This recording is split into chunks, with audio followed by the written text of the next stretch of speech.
Well, hello ladies and gentlemen, and welcome to this episode of my bass guitar build for the Jürgen Zoller Challenge. Now, in the previous episode, I did a beginner's guide on how to put frets in your fretboard.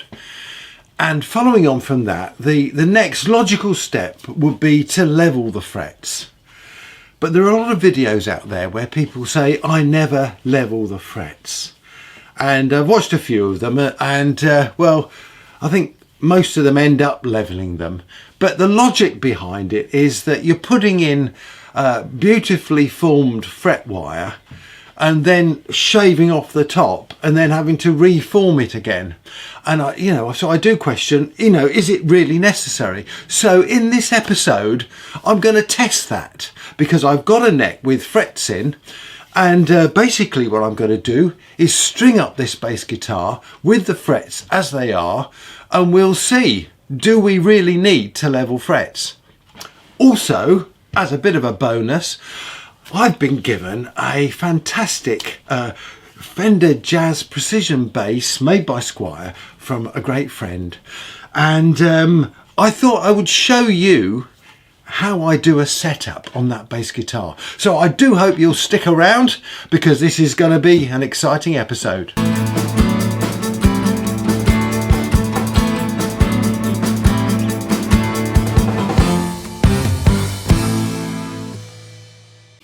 Before I can do my test, I'm going to have to get the tuners in and the bridge on. And in order to do that, I'm going to have to attach this neck. And this is going to be attached in the usual way with a single roofing bolt. So let's just switch this over.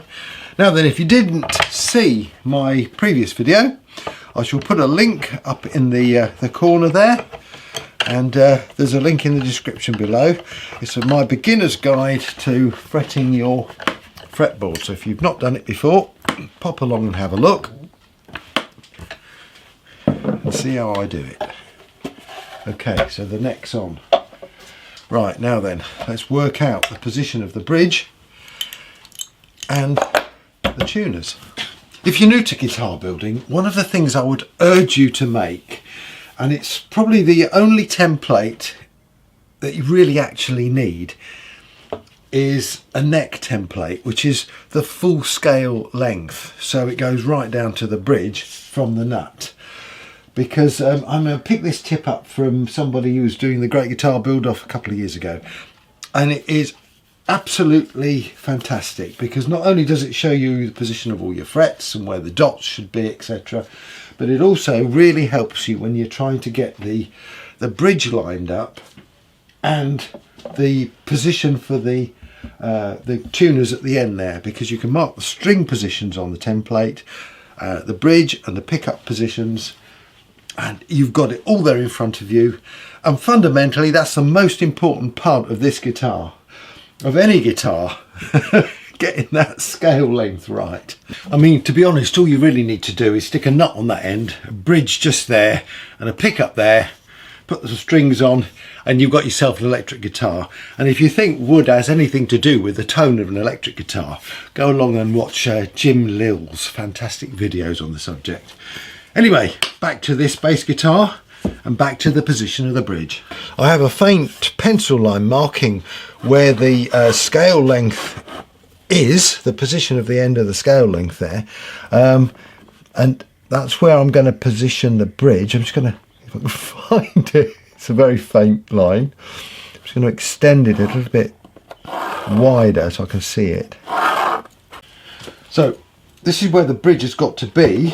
Now then, what I need to know is the centre point for that bridge.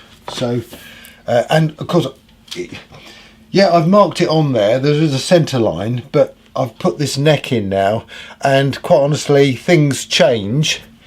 Despite my best efforts, I can't always guarantee that that neck's gone on absolutely square. So what I need to do is to mark positions from each side of the neck, there and there.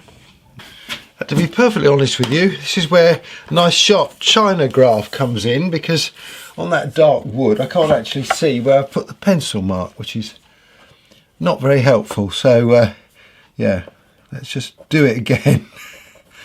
I've got a line there already. I don't know what that's from, but there we are. It's the outside line that I'm dealing with here. So that's the extent of the bridge. So let's get the centre of that, and if I put this around the right way, so let's move this into position. So that's 35 there, 36, 36 there, 36 there. So in actual fact, well, I shocked myself, but the centre line is dead on the centre line. So that's very helpful. Probably a first for me. Okay, so let's see if we can get this bridge on that centre line. Of course, it also means we need to know where the centre of the bridge is.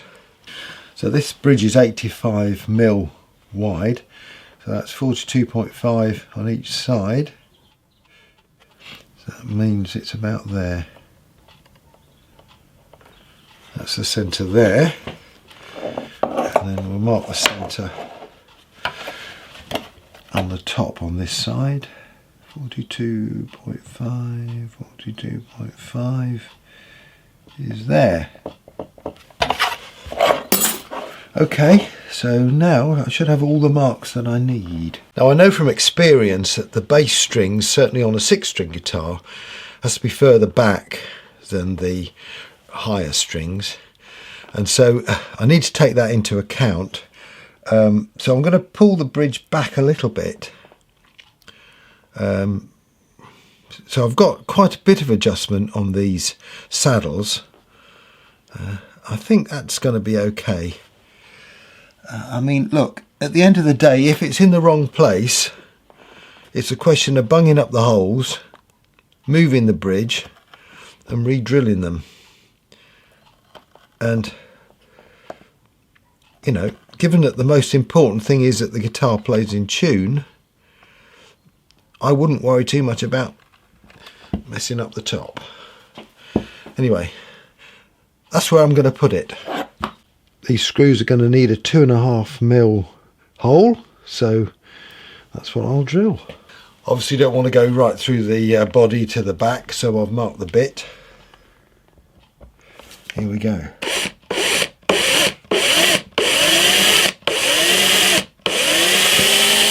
If you've been watching this series, you'll know that I've actually put a block underneath this part of the body, so it should be where the bridge goes, and it looks like it so far. Get that in there. Magic. Now we'll be drilling another hole in this to put the earthing wire in, but I'm not going to do that yet because we're not at the electronic stage yet. All we want to do is fix the bridge. Now I'm going to put a little bit of candle wax on the screws, so hopefully they go in fairly easy. If I do detect any friction, I will make the holes a little bit bigger. No, that's fine, that's not a problem. I'm not tightening them right down.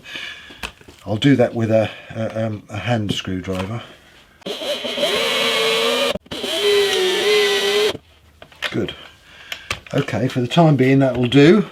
Okay, so now I need to put the tuners in, and well, to do that I'm going to put that template on top of the fretboard there.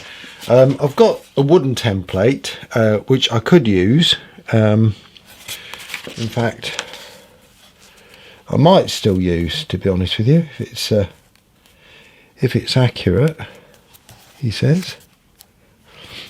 Looks pretty good. Looks pretty good. But just to demonstrate something here, I've got this paper template onto which I have drawn the strings, and so if I can line everything up, the centre line, then I can see where the strings should touch the tuners all the way down. That one's not quite in line, but it's pretty close. So that looks like they ought to be all in the right place. Question is, do I use my wooden template? Given that I've spent so much time making it, probably a good idea to do that. Okay, I will just double check that that is actually right. And okay, so the interesting thing is the centre line, which is there. Yeah, okay, that's right. I'm on there. The nut there position is there, and oh, lo and behold, they're all in the right place. Okay, wonders never cease, eh? Right, so I'll clamp this in position. That should be okay there. Yeah, I think I'll get another clamp. And I'll drill a small pilot hole.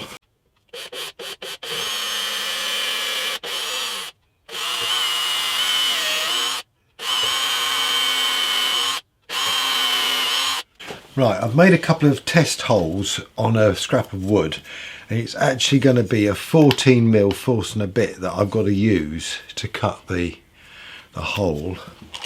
So I've got that lined up in the drill here, and yeah, it's not going to be easy, this, because underneath that is my volute there, which is right in the way of that tuner, so I'm going to have to do a little bit of carving around on that one. So yeah, I'm going to work through, I'm going to go through halfway with this force and a bit from the top, and then I'll come back through from the other side. One thing I need to do first, that is to take this hole right the way through, because it didn't go through. So,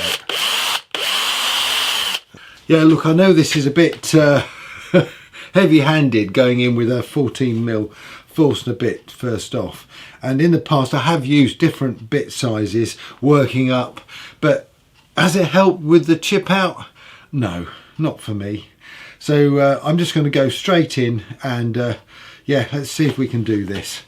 I've got some wood underneath to give it some support, so well, let's go. In for a penny, in for a pound, eh?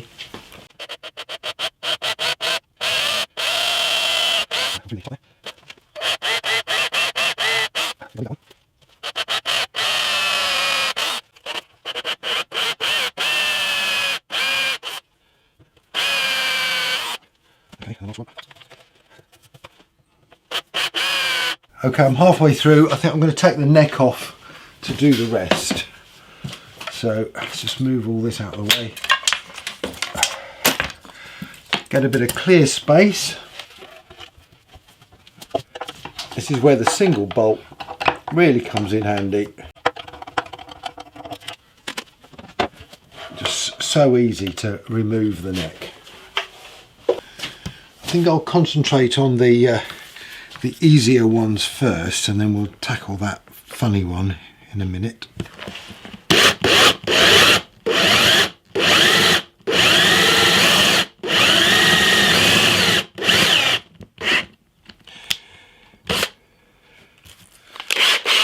Slipping then. Oh, that's gone all the way through.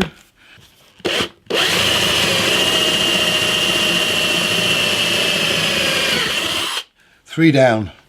Okay, so let's now look at this other one. I'm going to take out a little piece of this volute here. I think that should do the trick. So just do it very carefully. I think I need to clamp this down a bit better.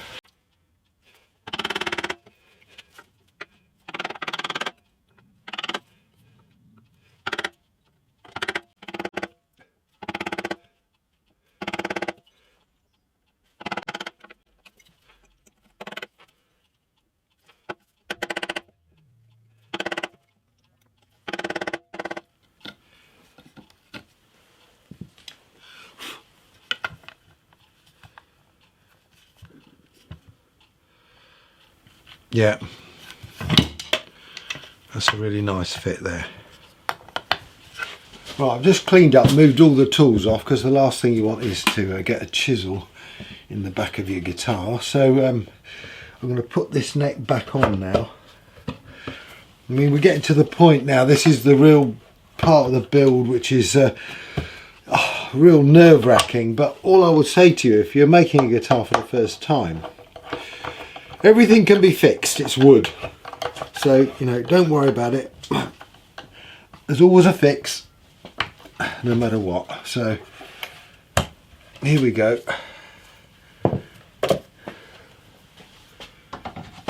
Right, I need to get the tuners in now.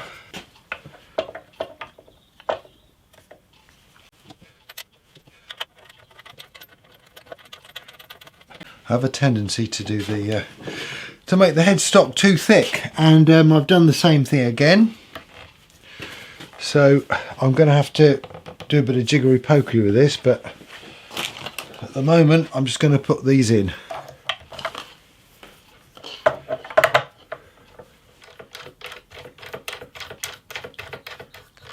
Well now folks, I've just gone and had my lunch, but before I did that, I strung up this bass guitar. I used the new style nut, as you will see there, a piece of cherry just for the purposes of this test. And as you'll notice, there's only 3 strings here, and that's because I've only got 3 old strings. And I've just used old ones to do this. And basically what I've done, I've tuned it all up. So yeah, it's in tune, and well, I haven't touched the truss rod at all. Just looking down the neck, there's not really any relief at all in that, I don't think. Which is, oh, there is a little bit of relief. Actually, that's not too bad. But I was quite amazed in so much as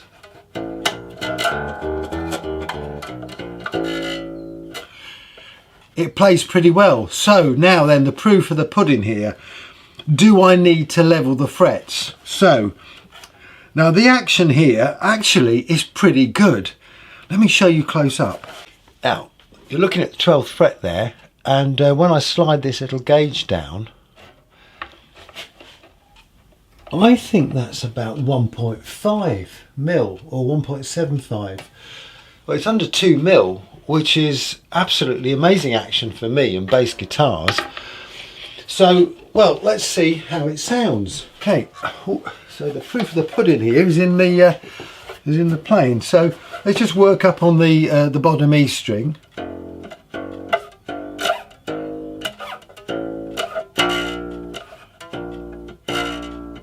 Perhaps a little bit of rattle, but not much.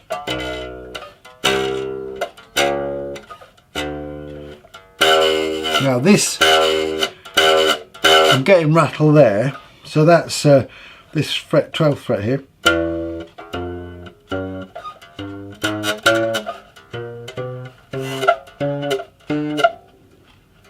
And we're off the end. Okay, so that's pretty good. I'm pressing this string quite hard as well.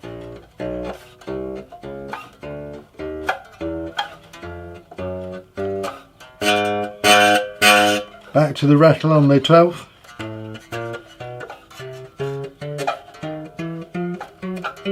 And we're off the top. G.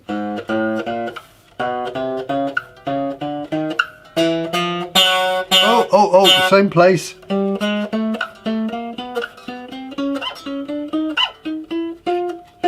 So we're looking at this 12th fret here as being a problem fret. So let's have a closer look at it.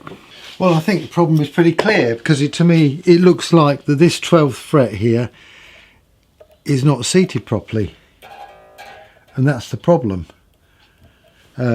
Because and I think you can probably see that more clearly than I can, actually, to be honest with you. But I think what I'm going to do is try and bang that fret down a little bit more, because it just doesn't look like it's in the slot. I'm not going to jump to the file yet, because I think there might be something I can do knocking this in. So I've got a bit of this fake leather stuff here. I'm going to pull that down over there. I've loosened the strings a little bit. I'm going to push that round there, seat that on there to keep the strings out of the way. It's also a good idea to do that if you can. Right, now then, I need to bash that in a bit further, so let's give it a thump.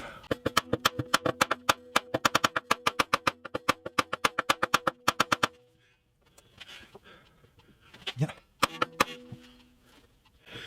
Okay, well, let's see what happens. We'll try again. So 12th fret,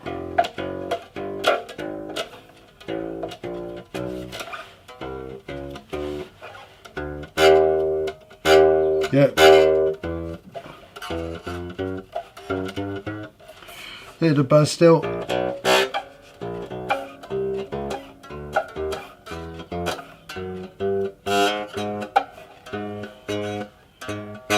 It's not quite as bad, but still there.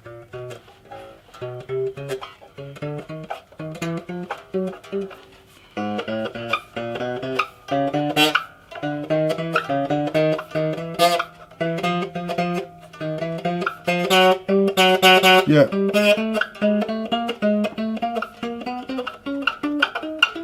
Okay, so we've still got it on the 12th fret. Now then, this is the offending fret. Now I've bashed it in and it's still not really fixed the problem. So I could decide to take it out and try and put a new piece in there. But it looks like it's seated now, so I don't think I'm going to get any benefit from that. So I think it's time to get out the file. What I'm going to do is just get the strings out of the way using a couple of these little wedges. And I'm just going to file a little bit off the top of that fret. I'm not going to take too much off because then it might create problems further down. But let's try it.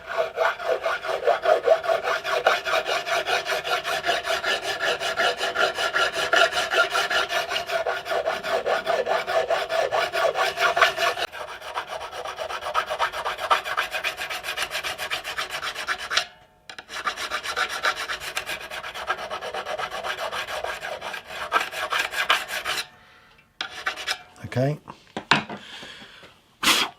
let's give it a go. Got a bit of a buzz somewhere.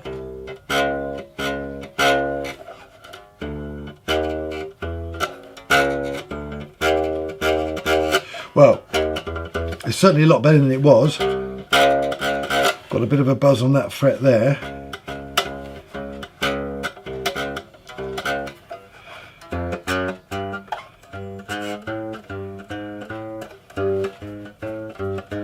That one's pretty good.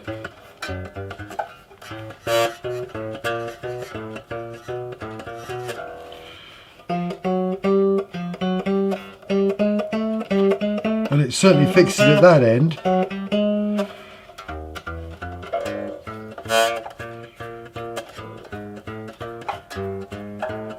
So this bass string.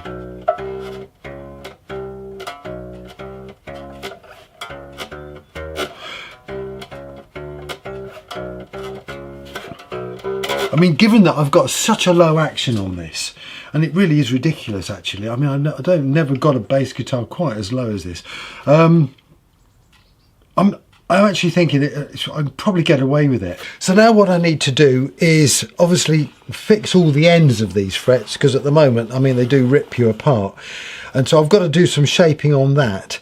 And I want to polish them. But I'm not going to be shaping these frets, or I'm not going to be trying to level them any more than I have done, just with that one change there. You know, ever since I built my first guitar about 15, oh, more than that now, 17 years ago, something like that, I have always levelled frets. I started off with using an oil stone. I think that's what I read was the thing to do. And then more recently I've used levelling beams, you know.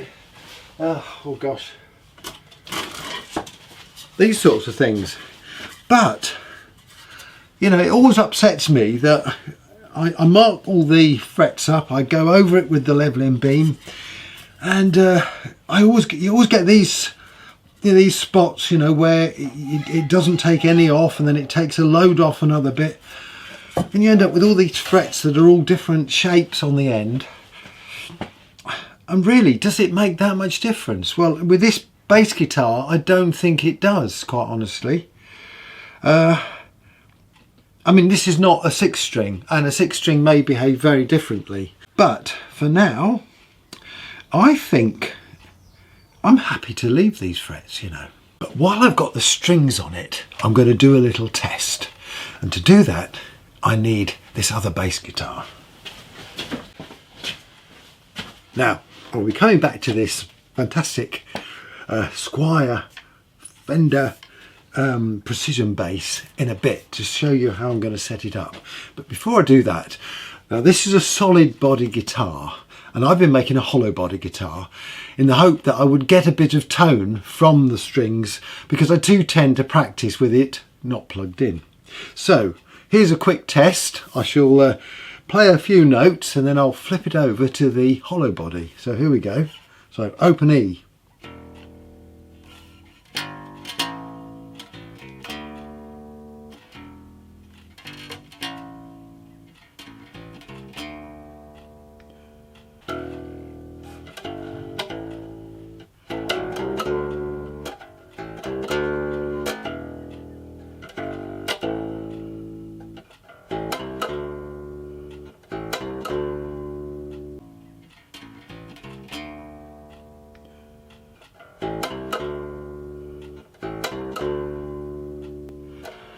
Well, ladies and gentlemen, it is definitely louder than a solid body guitar. So on some level, I've achieved a sounding guitar, an acoustic sounding bass. It's never going to be a full acoustic bass. And I've also achieved something that's a little bit lighter than a solid body guitar. And, well, let me just balance it there. Yeah, it's pretty well balanced. Don't forget, I've got to put the pickups in, all the electrics in there. So I think it's going to come right. Yeah. Well, this has been an interesting experiment. Right, let me show you how I do a setup on a commercial guitar. Now, the guitar is in absolutely beautiful condition. All I've done is just dusted it off a bit, put some lemon oil on the fretboard and just polished up the frets. So I did all of that, and that's fine. And I've lowered the action a little bit because the action was a little bit high, but I've noticed that the nut is also a little bit high. Okay, now the nut height. Now it intuitively looks too high for me. Now, having done a quick search on the internet just to find out what other people think, apparently the general view is it should be about 0.72 of a millimetre high if you hold down at the 3rd fret. So the gap between the string and the 1st fret should be about the thickness of note paper, that sort of thing. And which this is, but it still looks a little bit too high for me. Another view I've read is that if you hold the fret down, the string down on the 1st fret, you should be looking to match that height with the height of the 2nd fret. So in other words, the height between the string and the fret with it open should be the same as the 2nd fret with you putting your finger or thumb on the 1st fret. Because if you think about it, if you were using a 0 fret here instead of the nut, then you would be looking for the same sort of gap between all the frets when you've fretted the previous fret. So now that is a much smaller gap than that.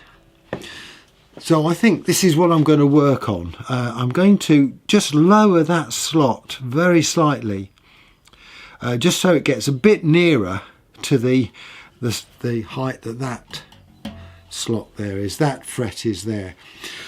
Now this is quite important, and it's particularly important with a 6-string guitar, because if the nut's too high, when you fret that 1st fret, it's going to stretch the string and make it sound sharp. And I've had this with bought guitars before in the past, and they always suffer the same problem. It just means that when you're playing chords down at this point here, right down with open strings, they're likely to sound out of tune.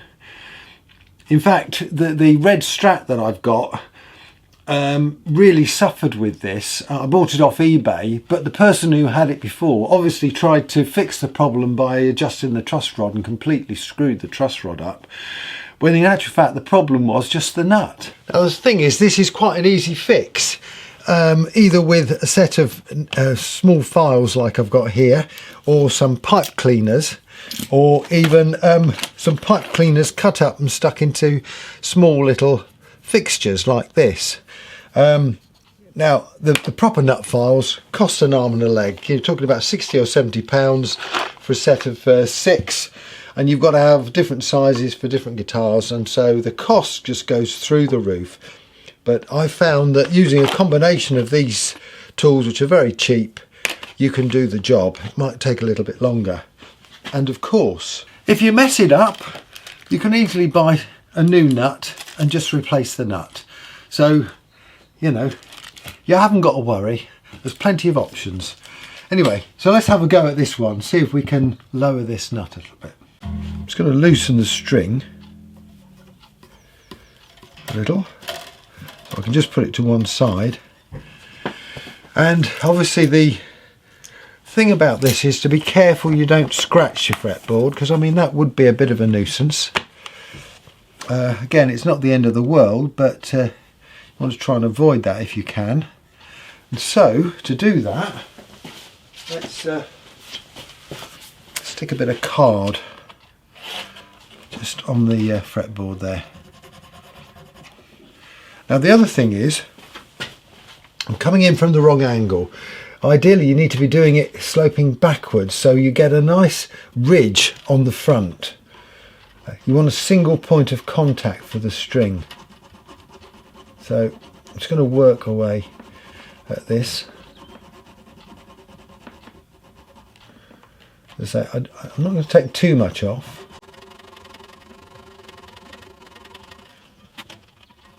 I'm not sure what this nut's made of, whether it's a bone nut or whether it's one of the plastic nuts. Quite a hard material, whatever it is. Okay, put that on again. Let's tighten the string up. You can probably see this better than I can. Yeah, I can afford to go lower. So let's repeat the process. That feels much better now. It just needed a little bit off there. So I'm going to carry on and do the rest of the strings. Right, I'm happy with the nut. So now I'm just going to check the neck relief. And to do that, what I normally do is press down at the first fret there and at the last fret. And this is where it gets a bit fiddly. I'm looking for some play there. Now, it's usually about the thickness of a credit card, that sort of thing. Let's try that card there. Yeah, you see, that looks, to me, that looks about right. Now, if there was any bow, the back bow, or indeed too much bow, then it's a question of adjusting the truss rod. If when I did that with the string, it was touching in the middle, in other words, there was back bow and this was sort of quite raised high in the middle, what I needed to do in that particular case would be to loosen the truss rod. So effectively just move it about a quarter of a turn this way, so that the pressure of the strings is going to bring back that bow. I don't need to do that, so I'm going to put this back as it was. If there was too much relief on there, in other words there was too much of a gap in the middle there, then I would need to tighten this up by again turning that, but only about a quarter of a turn. It's always best just to do a very slight adjustment and then leave the neck to settle, probably overnight. and then come back to it and see if it's moved, if it needs a bit more or less. Whatever you do, don't force the truss rod, because that causes all sorts of problems. Anyway, so I'm happy with the way the truss rod is set up. So now it's just about the action and getting it as low as I can, because I do quite like low action without it rattling too much. Now, particularly with the bass guitar, because the strings are quite heavy, it will tend to rattle if it's too low. The trick I've found is when you're playing a bass, don't hit the strings too hard. Have your amp up a bit louder, unless you're doing slap bass, of course, in which case you do want to hit them pretty hard. But quite a gentle pluck will do the job. So I've gone through this one, and I've lowered the saddles here till I've got it at about, and I'll just check this on here, I think we're talking probably, yeah, it's about 2 mil on the bass string, and actually it's a bit higher on the G string, so it's about 2.5 on the G string. So I should be able to lower that down a little bit more. Yeah, let's give it a go. So I'm just going to take this G string down. It's very much a question of doing it a little bit, trying it, and then doing a bit more if need be. But let's see what we've got there. Let me just have a quick look on the gauge here. It's still quite high. I'm gonna take it down a bit more. Let's see what happens. It's probably going to rattle, but let's see. Also helps just to tune it up again, or tune it down. In this case, it's tuning it up. Okay.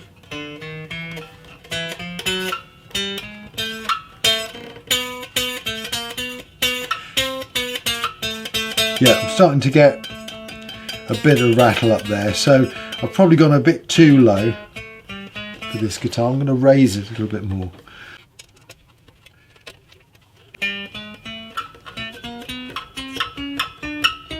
So that's a fair compromise. Just tune that up again. So to be honest with you,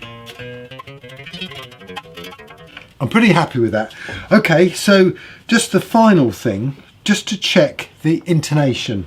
Okay, so what's the intonation? Well, the intonation basically is to make sure that when you press on a note here, one of these frets here, you are getting the note that you think you're going to get, and you're not getting something that's slightly off.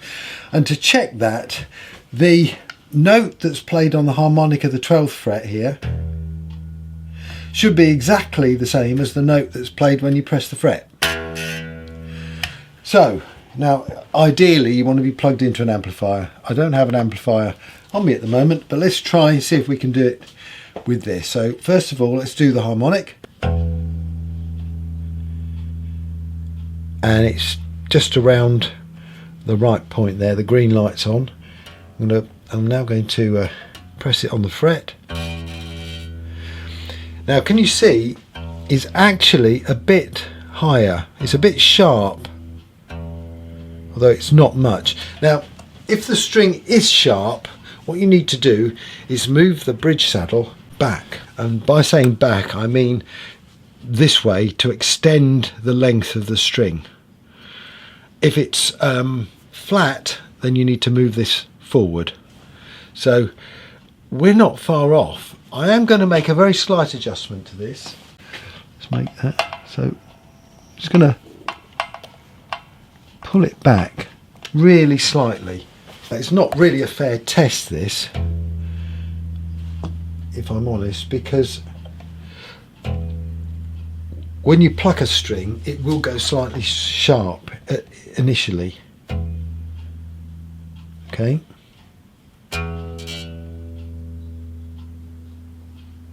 I mean, that to me is that's as good as it gets. Well, look, ladies and gentlemen, I think it's been a bit of a successful day doing these, well, a bit of experimentation and also setting up that fantastic new guitar I've got there. I've learnt a lot in this, and I hope it's been useful for you too. Please don't forget to leave a comment and, you know, ask any questions you've got. And if you completely disagree with the way I've approached this, then yeah, well, please let me know, because it is a bit of a contentious subject, this whole idea of leveling frets. But, you know, I think if you're a beginner, you're starting building guitars, and you're at the point where you want to make your own necks and put the frets in yourself, then I think it's really worthwhile, actually, before you know, go into the whole process of trying to level them, string up your guitar and just see where the problems lie. Now, if there's a lot of problems on it, yeah, sure enough, you might need to go away and level it all. But if you're pretty confident that you've got all the frets in, you know, really nicely, they're all tucked in really well, and you've got just a couple of rattles, then we'll just deal with those 2 rattles or whatever it is. And then, you know, just polish the frets afterwards. Wow, this has been really good. Now, in the next episode, I will be tidying up the ends of these frets and polishing them, so I'll show you how I do that. In the meantime, please stay safe. Enjoy your guitar building, that's what I say. And well, I'm really enjoying this bass guitar. Wow, can't wait to get it finished. See you soon. Cheers.